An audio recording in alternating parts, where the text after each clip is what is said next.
We have with us Mr. Hemant Contractor, Chairman of PFRDA. Mr. Contractor, thank you so much for speaking to Bloomberg Quint. Mr. Contractor, this year's budget has given exemption for partial withdrawal from NPS. So, how could you please elaborate the specifics of it, and how do you see this making the product more attractive?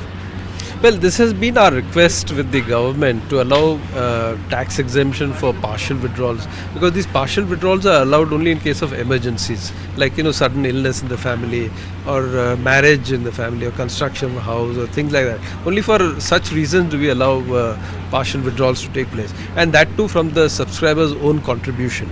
So we felt that there was a case for the government exempting these partial withdrawals from taxation, and fortunately this time the government agreed to our request, and we hope that and we strongly feel that this should be a very strong motivator for people to join NPS, because with these partial withdrawals being exempted, and this was the feedback we were getting from the market also, that people would in certain circumstances and situations they would have to withdraw from the NPS, and in such situations they should not be subjected to tax.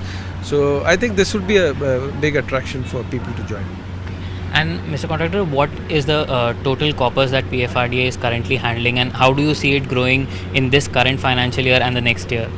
Well, the current corpus is around 165,000 crores, and this year we've grown at about 20% or so.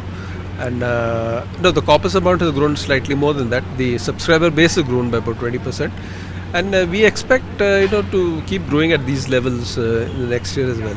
20-25%. Can you please give us the breakup of NPS and APY as well?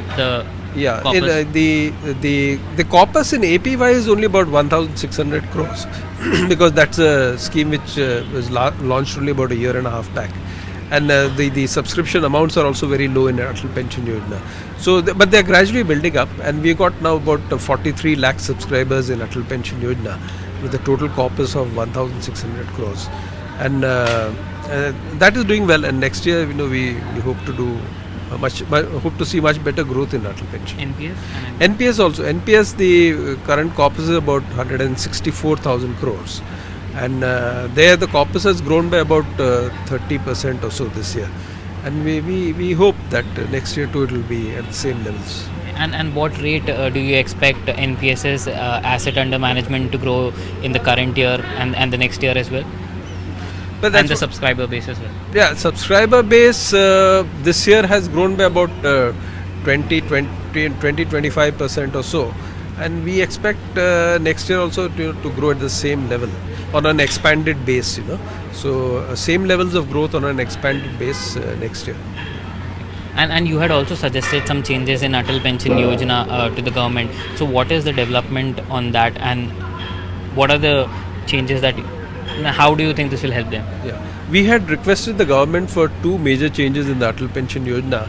One was with regard to the age limit, because we were getting this feedback from the market that a lot of people who were in the age group of 40 to 50 were also keen on joining.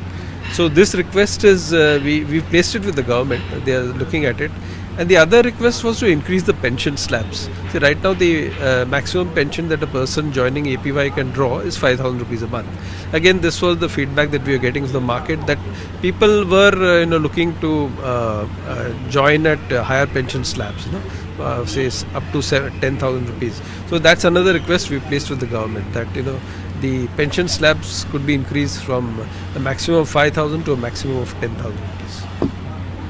And PFRDA has also given an option to choose the central record keeping agencies for NPS subscribers. So how do you think this will help the subscribers? So this will be a great help to subscribers. In fact, our second CRA, Karvi, has become operational from today, 15th of February, and their rates are substantially lower than that of the existing CRA.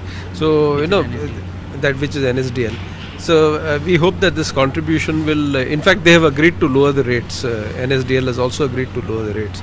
So this will bring a lot of benefits to subscribers, and it will help to make NPS even more attractive than what it is right now. And so there was also a proposal to hike fund managers' fee who currently manage NPS. So what is the development on that? Yes, in a sense it's already happened, because when we did the RFP last time for the selection of fund managers, we introduced a new pricing element there. See, earlier it was being done on an L1 basis, so whoever quoted the lowest rate, everybody else would have to provide at the same price. But this year we introduced this differential pricing model, so in which we gave a band up to with a ceiling. And we said that we would take up to 10 pension fund managers, and anybody who quoted within that band up to the ceiling amount would be eligible. So we got 9 bids, and we found all of them within the range, so all have qualified. So we will have pension fund managers quoting range with quotes ranging from say 0.06 to ranging up to 0.1. So it would be different for different fund. And the current fee is 0.02%, if I'm not wrong. Yeah, 0.01. And sir, you're conducting extensive training program. You're training 1.2 lakh people for NPS. So do you think there's still ambiguity for NPS as a product that needs to be that a lot of people need to be trained, and there should be campaigns organized to make it more clear? Yeah, generally it's the awareness level about pensions generally in the country is quite low, because pensions till recently were available only to certain class of people like civil servants and defense and the EPFO employees. Other than that, nobody else was getting pensions. So so we have to promote the idea of pensions, and that's where this training comes in, because most of our products are distributed through the bank branches, post offices and all that. So they need to know and understand pensions before they can offer it to their customers. So that's what this training is all about. We are trying to train the intermediaries, the bank officials, the post office officials and all that, about pensions and about NPS in particular, so that they can reach out to the customers and promote this scheme, promote these products.